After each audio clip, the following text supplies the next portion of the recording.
5 punonjës të Bashkisë së Tiranës, gjatë punës për vendosjen e një semafori në kryeqytet, janë detyruar të ndërpresin punën pas mbërritjes së policisë në zonë, e cila ka bërë shoqërimin e tyre në komisariatin numër 3. Përplasja me policinë e kryeqytetit ka sjellë reagimin e pushtetit vendor, i cili e quan të patolerueshme sjelljen e policisë. Punëtorët e drejtorisë përgjithshme numër 2 të punëtorëve të kryeqytetit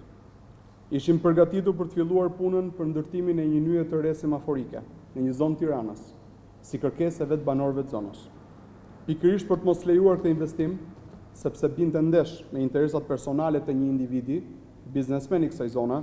policia ka rrëmbyer pas një tagër ligjor dhe në thyrje flagrante të drejtave të njerëzit, punonjësit e Bashkisë Tiranë. Nënkryetari Eno Bozo deklaron se pas incidentit fshin interesat personale të një biznesmeni në zonë që ka lidhje të ngushta me kryeministrin, e për të cilin shumë shpejt do të bëhet dosja e tij publike.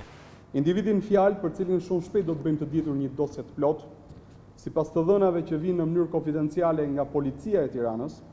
i ka telefonuar kryeministrit dhe ky i fundit, për të mos t'i prishur qefin mikut të tij, ka urdhëruar personalisht strukturat drejtuese të komisariatit numër 3 që të ndërhyjnë dhe të marrin peng punonjësit e bashkisë. Bashkia e Tiranës ka kërkuar ndërhyrjen e prokurorisë së përgjithshme për të zgjidhur konfliktin, si dhe ka bërë të ditur se do të vendosë në dieni përfaqësi diplomatike në Tiranë.